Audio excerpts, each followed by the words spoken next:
In 1,000 feet, use the right 2 lanes to keep right.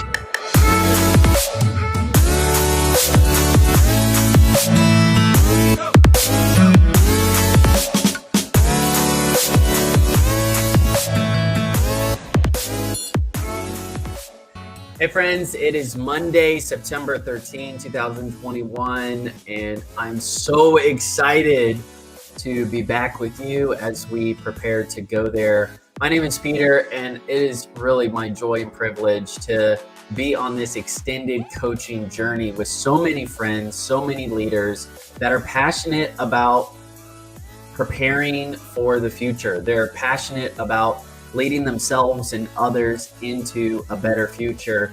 And that's easier said than done. And that's why we're here for each other. We're here to put in the work. We're here to show up day by day because we know that we don't just want to rise to the occasion. We want to actually fall back on our preparation. We want to do stuff today that matters because there are people counting on us.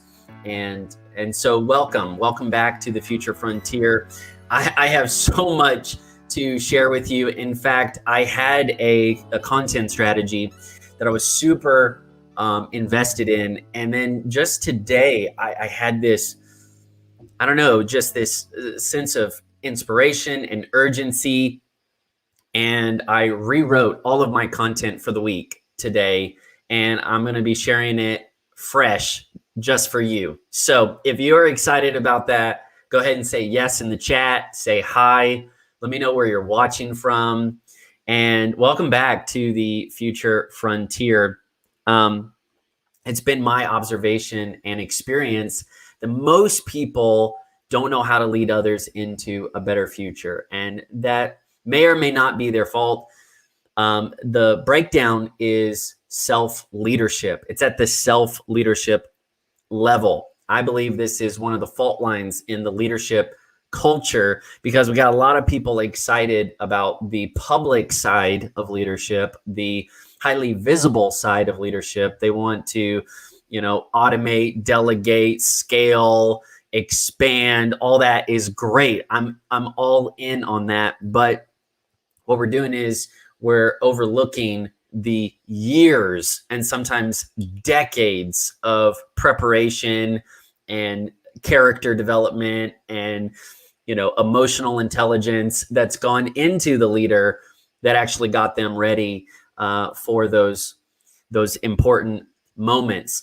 And so I just want to be a friend and an encourager and a coach to many friends and leaders and help them work on the unnoticed yet necessary preparation. And kind of going on this journey myself for, a few years, one of the things that I value is somebody just to, keep the conversation alive, someone to help me stay focused practically on where I'm going.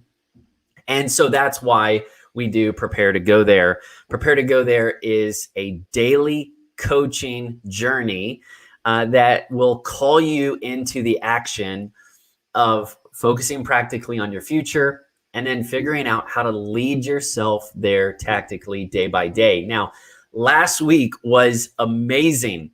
And we were talking about disrupting ourselves for the future, disrupting our rhythms, our routines, disrupting our relationships, which I'm going to talk about in just a second. And then had a real blowout, amazing conversation with one of my friends, Chris Needham.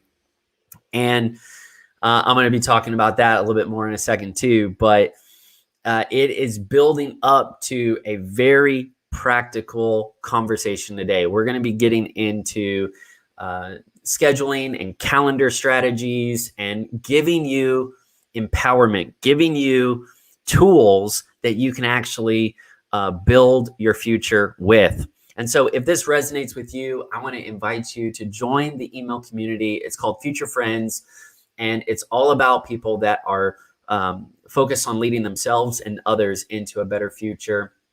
I send an email out every week with kind of a roundup, a bundle of all this content. So blogs and live streams and vlogs and all the other things we're working on. And there are projects that I'm developing with you in mind, a coaching course and some other just fun things like a leadership mastermind. We had one, it was a huge success. We'll be doing another one in hopefully the next few weeks. And so all of that goes to the Future Friends first through email. And I really want you to be on the journey. If you hear something good today, that's great. But really the win is that you would find fuel for your focus, in 6 months from now or in a few years from now. And so that's why we're investing deeply in our future, and we want to add more value to each other and our future ability, because we know that leadership is going to matter more in the future, not less. And so we want to not just show up, we want to show up ready. But I want to give a shout out to my friend Chris Needham. Again, if you did not hear the conversation on Friday, it was Future Friday, episode 60. And it was so good that we went much longer than expected. And he was just so content to have that dialogue, and it just kept getting better and better. And so I really look forward to repurposing that conversation into some other smaller, more digestible clips and whatever. So that way we, can get it out to more people. But go check that out, episode 60, if you haven't done so yet. And go follow Chris on Instagram and check out the great work that he and his wife, Stephanie, are doing with their church community. So anyways, I want to dive right into this coaching conversation. And man, I'm so excited. I'm literally blowing up pins here. I don't know if you can see this, but we're going to be talking about how do we retool ourselves to build the future. And if we're not careful, our success, you heard me, our success can actually sabotage our future. How? It's because we are so focused on the things we're currently in that we forget to keep working on our future. Let me say that again. We focus too much on the current success that we're in that we forget to keep doing the same thing that got us to that point. Whenever people weren't paying attention, whenever people weren't listening to all your big ideas, and you had a lot more downtime and you were trying to stay encouraged and you're wondering what to do, what did you do? You focused on yourself, you focused on self-care, you got around great relationships and mentorship that would, sharpen you and help you level up. You were investing deeply in yourself, you were being intentional, and you were taking these steps by yourself. But then it started to scale and multiply to others. People started noticing, recognizing, and receiving from you. And now you're like, wow, this thing is kind of taking off. And if we're not careful, we'll just get pulled in to that narrow season of success instead of remembering the fundamentals that actually got us into that season. And I believe that we can thrive in every season of our life, that there is a measure of fruitfulness that we can expect. In fact, that is expected of us in every season. And so if we procrastinate that preparation, what we'll do is we'll just basically bask and take it easy and freeload and plateau in one season of success without dreaming again about the future, without leaning forward again. I don't want to just settle in one season of success. I want to keep leaning forward so I can collect my gains and I can reinvest it into new levels and new leaders for the future. So that's what we're going to do, is how do we actually stay on the future? How do we stay future focused? And how do we retool ourselves again and again to build the future? Now, this is kind of a quote that I go back to again and again. President Eisenhower said, and I think a few others probably said it in different ways, plans are nothing. Planning is everything. You could also say one meeting is nothing to a team, but the habit of coming back and meeting with the team is irreplaceable. See, it's not just about doing something one time. It's about being consistent and coming back again and again and doing the right thing the right way over time. It's not just showing up at the gym one time. It's doing the workouts again and again over time. It's not just being kind and considerate and sacrificial to your spouse one time. That's like going to the altar and saying I do one time. No, we have to keep saying I do to our spouse and to our loved ones, serving them sacrificially, giving, blessing, preferring others. We have to do that again and again and again. And so a lot of times what happens is we kind of feel a measure of pain or discomfort, and it kind of gets us into action. It gets us going, and we're willing to do the necessary work to just get out of that moment of pain. And then we experience like good stuff out of it. And we're like, wow, this was amazing. And we don't remember what got us in momentum. And so we have to keep doing the things that would unleash our personal momentum. And so it's not just one time, but it's what we do again and again over time. And that requires us to retool. I'm all for routines. I'm all for rhythms. I'm all for batching work. I'm all for templates. I'm all for saving time. But if we tap out with our brains, if we stop thinking and being thoughtful, then we miss the purpose of that efficiency. The purpose of that efficiency is to free up more time so we can reinvest ourselves into leveling up and into retooling for the future. But if you're just going to keep swinging the same axe again and again, the same way, without sharpening the saw, so to speak, as a legendary leader, Dr. Covey would say, then you're not staying sharp. You're not thinking about innovation or the future or growing yourself. You're just getting in a rut. And so that does happen. I will tell you a real world example that prompted all of this new content. We had an amazing week last week. It was phenomenal. And basically I would summarize it, which is good. I talk about summarizing and strategizing often, but just to summarize, I would say what made last week so fun for my wife and I is that we were able to host a number of friends in our home. We had so much fun hosting parties, bringing people in, and developing relationships. I think probably most of the nights we were hanging out with people either in our home or in their home. And we were just investing deeply in relationships, and it was so meaningful. And yet, having said that, more and more of my week went into wide work, not deep work, so to speak.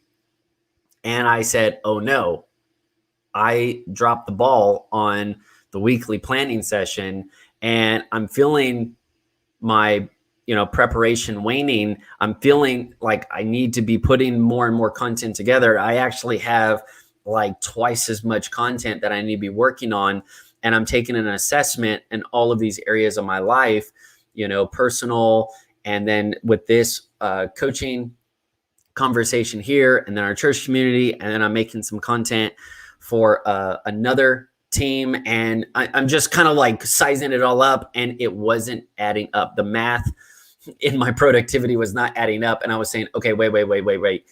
So I'm having a lot of fun, I'm hanging out with a lot of friends, I'm investing deeply in these other relationships, but that's taken away from my content time, my thinking, praying time, my planning time. That's not good. And so I said, I need to retool myself a little bit. I need to get back on track. And what is so inspirational about this conversation, this is not a discouraging topic by any means. Having done this, having been at this place more than once, I've learned that this is not just one moment, right? To get back on track is not just one moment. It's not just a problem and a crisis that needs a prayer of help or a solution or someone to come bail me out. I have learned a process, a proven skill set that I can employ again and again. So now I don't feel overwhelmed when I get in this place. I say, no, I've gotten ahead before. I can get ahead again. I know what my workflow requires. And so I want to kind of go through the checklist. How do you actually retool yourself? How do you retool your time, your scheduling, your weekly planning session when you feel like you're running thin on your decisions, on your content, maybe on your prep work? This is going to be a very practical look at the steps that I'm taking right now, and it's ongoing, but the steps I'm taking right now to help me get away and then get ahead. All right, so I'm going to read, I'm putting this into the blog either today or tomorrow, but I want to read some of the blog to you as a guide for both of us. And it starts with this big idea that your time is mission critical. Your time is mission critical. In fact, if you don't give your time every day, every part of that day, if you do not give your time a simple yet intentional mission, then you will quit or you will forget your most important contributions. Let me say that again. If you don't give your time a mission, then you will quit or forget to work on your most important contributions. And that is why we're going to be working on the mission critical calendar strategies that you can leverage to lead yourself through a great work week time and time again. And hopefully, my goal and my gift to you is that by the end of this short training, which, disclaimer, is going to be probably this week. We're going to be going through each of these pieces this week. But by the end of this short training, I hope you'll feel more empowered by the idea of taking ownership of your own time, and that you'll have the tools you need to build the kind of work week you're proud of sharing with the rest of your team. So you have to realize what the calendar is for. Growing up, when I was younger, I hated using a calendar. In fact, I didn't use one at all. I was kind of allergic to the idea of a calendar because, to me, I didn't like being told what to do. If you feel that way, if you're like, I don't want to get boxed in, I don't want to be restricted, just put yes in the chat, because I know what that feels like, to feel like you're being told what to do by your calendar. In fact, all my calendar was a bunch of, reminders that I didn't want to remember, and a bunch of unexpected obligations. And it was everybody else's stuff that was basically cramping my fun passion projects. I wanted to do my passion projects, and I didn't need a calendar for that. So the calendar was basically everybody else invading my personal space on the beachhead of this calendar that they were coming after. And then I had this aha moment that the calendar is so much more than a list of reminders and arbitrary routines. I realized that my calendar is a tool for me, not for them. The calendar was my tool. It was a reflection of my time. It was a software or a system, whether it's paper-based or something else.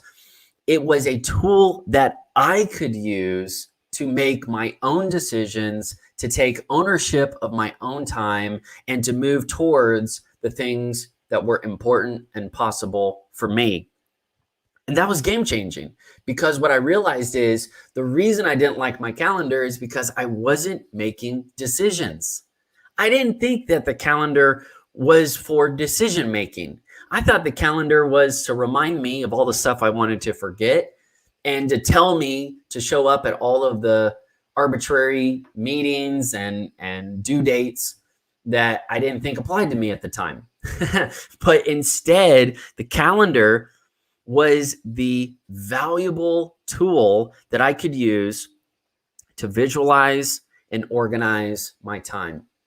It helps you visualize and organize your time, because so many times we don't know where our time is going. to begin with. I mean, we wake up with all of these good ideas and then we go to sleep wondering what happened. And then you kind of wake up and snap out of it and you're like, I have literally been talking about the same project, the same goal, the same thing for like 2 months now. And when I really look at it and do the math and put it on paper with my time estimates, it should probably only take a few hours. And yet somehow it's already been a few months. Like what scene of Interstellar is this? You know, when you go visit a planet and come back and it's been like years and years later, like this time is playing tricks on you. And if you don't know how to tame your time, it will take over you. If you do not tame your time, it will take over your intentions and your energy and your focus and your morale. And so we have to learn, how do we practically redeem that time? How do we actually take ownership of that time? And that's the aha moment that I had. The calendar is actually a decision-making tool. It's a decision-making tool, not just a time tracking tool.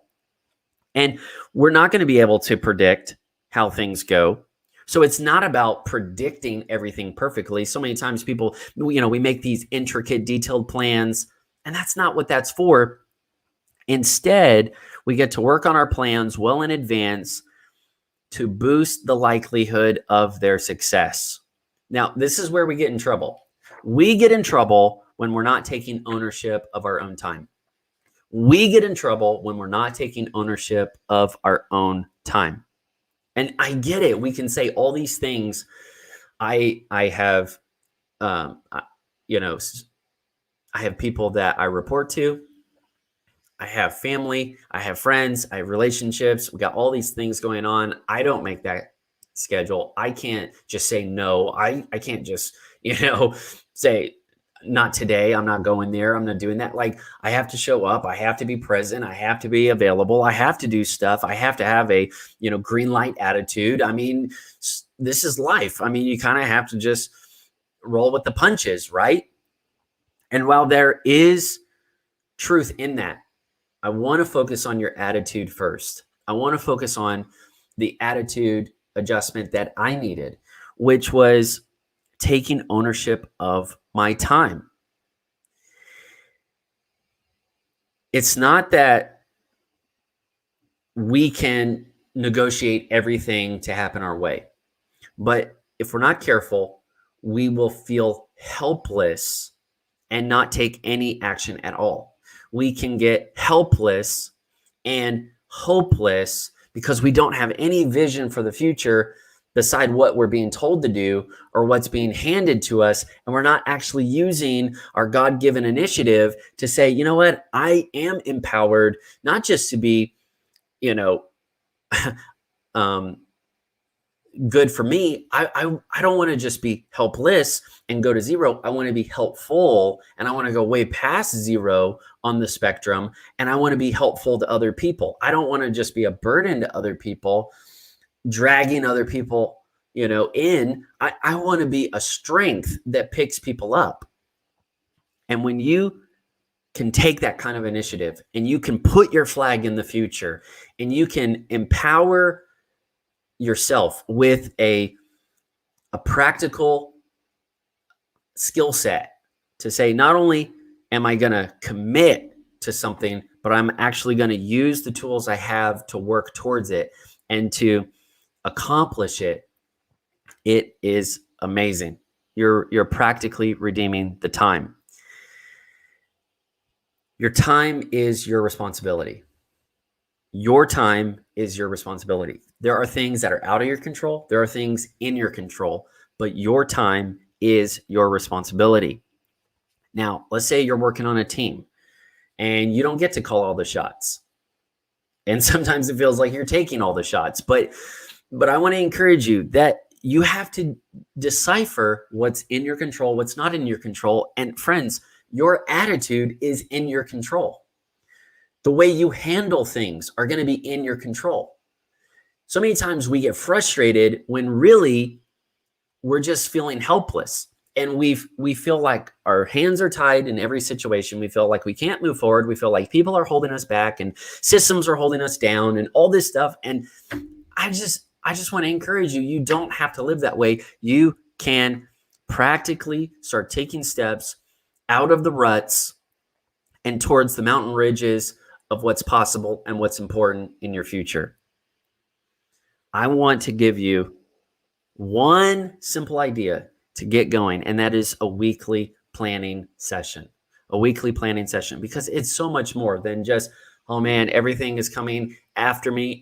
Everybody wants me to do something for them, and everything is due at the same time, and I can't keep things straight, and I feel like I'm in a rut and I'm plateauing, and my efficiency and my effectiveness is just getting eroded because I'm constantly in life, but I'm not really working on my life. And I feel like, my back is coming up against the wall and everything's piling up on me. And so I'm just going to have this weekly planning session to remind me of how overloaded I am. That's not what this is about. The weekly planning session is an act of empowerment. The weekly planning session is you saying, I'm going to take responsibility for the way I use my time, and I'm not going to start drowning in frustration, anxiety, overwhelm. I'm not going to be wasting time complaining. I'm actually going to start getting on the offense. I'm going to stop being critical, and I'm going to start thinking creatively. And I'm serious, we can get into these slumps and we can start feeling sorry for ourselves, and we just get more and more critical, and we don't realize that we're spending minutes, but we're wasting weeks of our life, here and there. And it adds up, and we don't even realize it because we're justifying that we're helpless, that there's nothing we can do. And at the end of the day, we're just not making decisions for ourselves. We're not taking ownership over the things that are in our control, and we're not focused on the things we can do. Instead, we're just focused on all the things we're convinced we can't do. So we get in trouble when we are not taking ownership of the way our time is being used. We get in trouble when we are planning only one part of our life instead of multiple areas of our life at the same time. I call this multifaceted focus. It's not multitasking. Multifaceted focus is when you zoom out and you begin to look at your life holistically, and you realize that you have multiple roles and therefore multiple goals that are actually going to complement and intersect at the same time. And then we get in trouble when we think that all of our success and all of our productivity is boiled down to simply trying to keep up with the calendar. If you think that that is the winning plan to be successful in your roles and your goals, then you will be frustrated, because if all you're trying to do is keep up with a calendar, it's no wonder you don't like the calendar. Man, I have been allergic to a calendar, and I don't like the calendar like that. So this is what I would tell you to do. And this, I ask you, write this down, and let's have a conversation about it this week, because I really want to give you tools to build your future. First thing is, I want to play with an acronym for a second. This is kind of coming to me today. So we'll see. What do you do when you're in a rut? What do you do when you're emotionally spent, you're mentally scatterbrained, and you don't feel like you have the energy even to to push yourself further? What do you do? It's time to retool. It's time to retool. The definition for retool is to get equipped with tools to reorganize or to move forward again. So there's an element of collecting your gains so you can move forward. And when you retool, this is something I'm kind of playing with. I don't have it all put together, but let me know if this resonates with you, if you like it. And this is very, very practical. Number one, we're going to use the acronym Retool. So number one, I would say you need to rest. You need to rest. You need to literally go take a power nap. You need to pull away. Like, if one of the most productive things you can do is realize when you're not being productive. Because if you're just like exerting yourself and you're just like swinging and nothing's happening, like, you're wasting time, you're wasting energy, and you're actually throwing yourself way further out of sorts than you should be. Like, if, as another example of this, if you're in a boat and you lost track of your anchor and you're drifting and you're just like, oh, we're drifting, but you're not actually like dealing with it, you're just going to keep drifting. So one of the best things you can do to be productive in your day, in your week, is recognize when you're not being productive and literally like reset, like start over, redo. All right, this is not working. I'm sorry. Maybe you've had a heated conversation. You're saying, okay, this conversation is not being productive right now. Let's try again later. Go rest, go reset. Another thing I was thinking about is reflect. Go reflect. Get away and start reflecting. Start summarizing what you're feeling, what you're facing. Take it to the Lord in prayer. But I think even practically, like, go rest, go recharge. Then the E is eat. Like, for real, go eat something. You might be hangry. You may not realize it. Maybe your blood sugars are low or something. And I'm not talking about like, an extended time of strategic prayer and fasting. I mean, just like when you're in the rut for the week and you still need to keep moving forward, like, go rest a little bit, go eat a snack. All right. Then we go to T, get some time for yourself to do this weekly planning session. That's T, time away. O is organize. Organize what's cluttered on your computer. Organize what's cluttered with your thoughts. O is optimize. Don't just get it back to zero. Try to add a little bit more. Try to make it 1% better. Try to innovate something as you go. And then L, I have no idea what L is, so I'm going to make it up and say lean on other people while you are getting in the groove again. Lean on other people while you are getting in the groove again. So that was kind of fun. Retool, rest, eat a snack, take some time away, organize your thoughts, organize your work, optimize your systems, your workflow, and then be willing to lean on other people while you're getting back in your groove. So when you are working on this weekly planning session, I want to give you a very practical preview of what that would look like.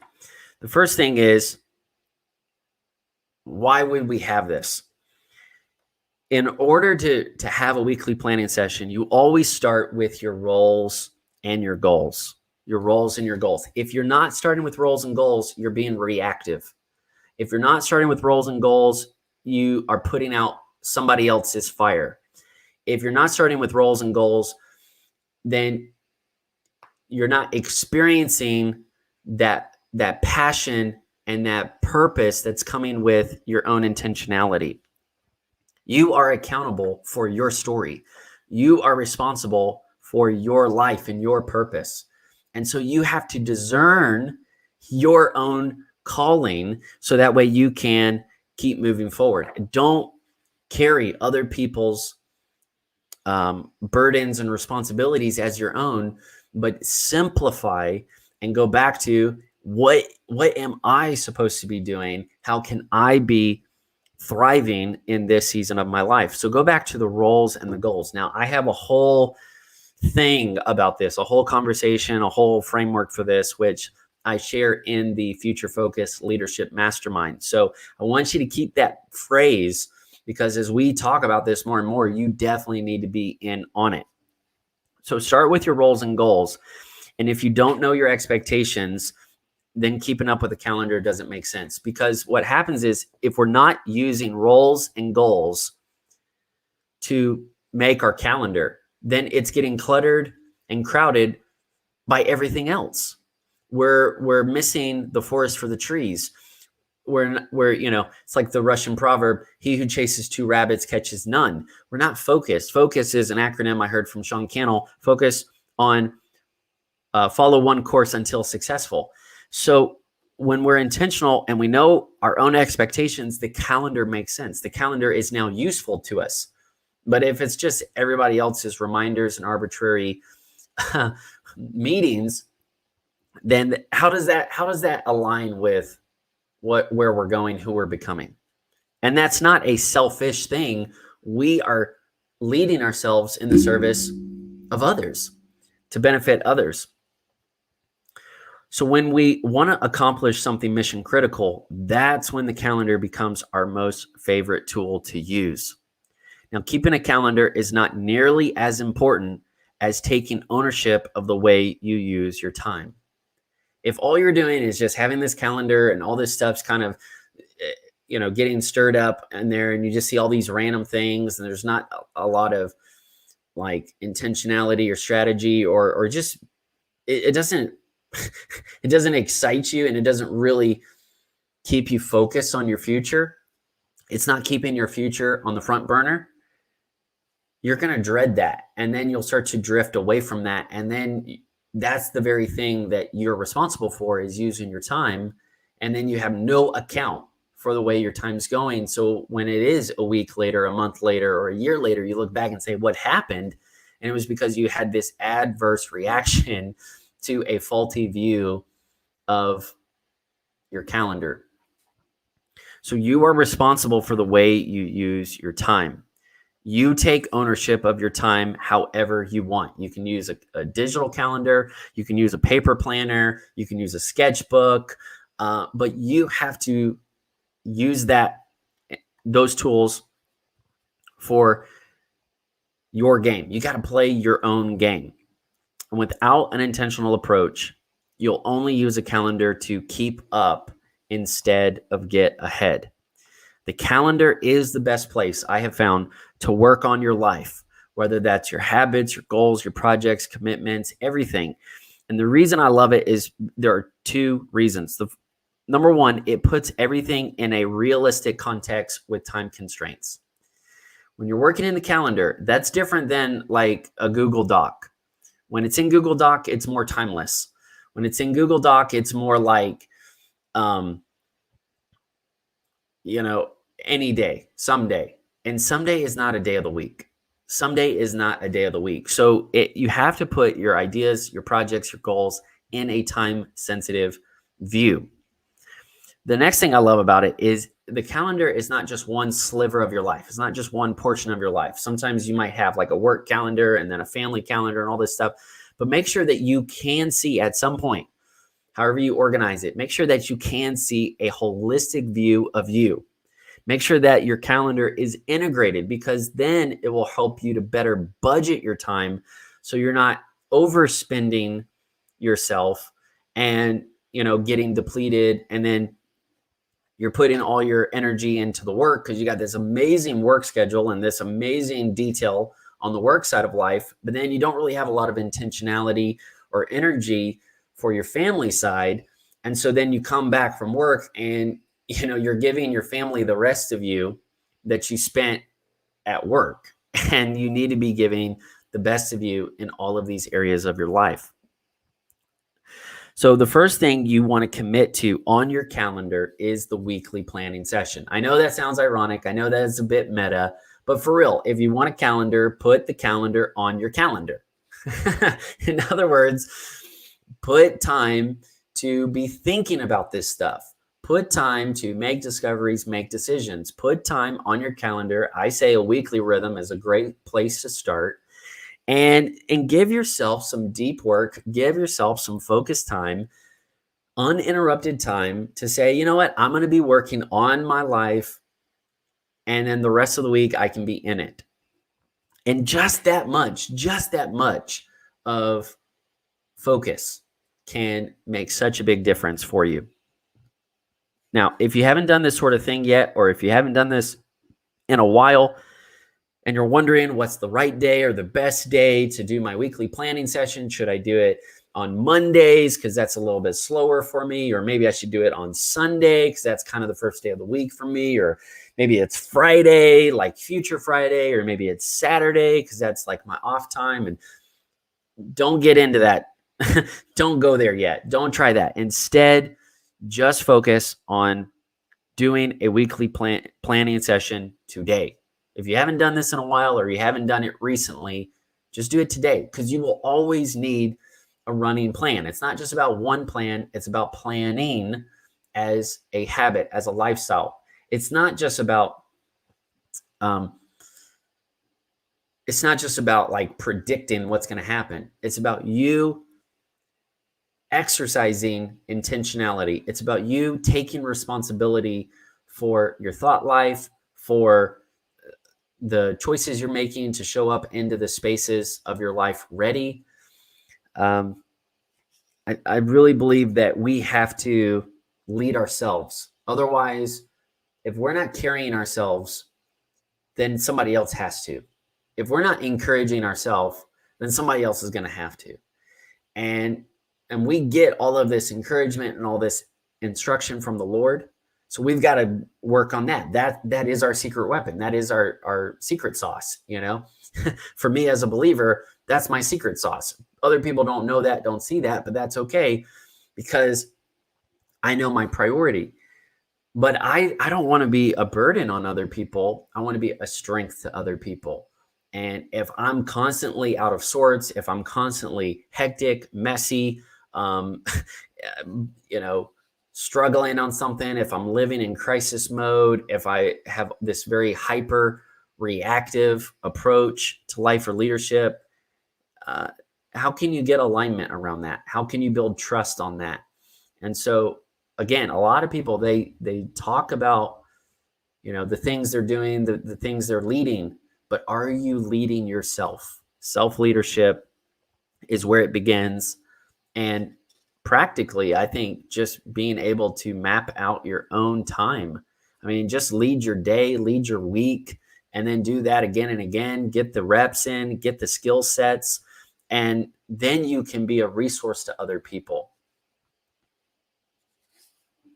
All right, I am out of time, and we're just getting started. So have a weekly planning session. And get after it and just start thinking about it. And what it'll do is just getting away for a little bit is going to help you get ahead for a lot longer. And then as you feel that momentum, as you take off, you're going to look back and say, I got to keep doing this. I know it's fun to, move fast, to push projects with your team, to hang out with other friends, but you still have to keep the rhythm of taking those field trips to the future, so that way you can come back with a plan. You can come back with something to offer others. This is literally to be continued. I still have a few more pages to get into. Very, very practical stuff, but looking forward to share it with you this week. Also, I have committed another future friend. So I'm going to get that final confirmation from them, and then I will share the picture and hype it up and get everybody excited about it. But Future Friday is going to have another guest, and so I'm looking forward to that as well. Let me know how you're taking in this new conversation. Give me some feedback in the chat. And I'm asking a favor of you right now, okay? I'm asking of you, all this other stuff. I'm going to talk about that in a second. But I want to look you straight in the eyes as best as I can, and I want to ask a favor of you. My wife and I put together a recap of a recent episode. It was, I think, episode 59. It was Disrupting Your Relationships for the Future. And we just kind of summarized it into a smaller IGTV on my Instagram. And I'm blown away, honestly, by the analytics on that thing. It's gotten much more attention and traction. And I am so grateful for that. And what it tells me is that this is helpful to other people. And that is what really means a lot to me, because I want to add value to your life and your leadership. And so this is the favor I'm asking of you. If you haven't seen it yet, go check it out and enjoy it. And if you have seen it already, would you be willing to repost it? Would you repost that IGTV on disrupting your relationships? I think it will help a lot of people. It'll take this content further than I can take it right now. And together we can break the sound barriers and get this message out there. There are so many of your friends and so many other leaders that need to grow in their self-leadership, because it will help them go the distance and make a difference. And so I really appreciate that. And if this, resonates with you, then join the journey. I have a free fail-proof planning guide waiting on you. You can click the link below and put in your name and email, download it, or you can go to peterbirchfield.com and find it there as well. This is free. My way of saying thank you just for being on the journey with us. And I'll be back tomorrow. You can tell I'm fired up, ready to help leaders take ownership of their time, feel more empowered, feel more confident and competent about the way they approach their goals, their roles. And ultimately, I just want to help you set yourself up for success, because leaders have to be leading themselves to make a difference in others. All right, I will be back tomorrow with another round of this conversation. Keep it up. And I want to remind you, you got to put in the work today, make it count, because you're going places. So prepare to go there. See ya.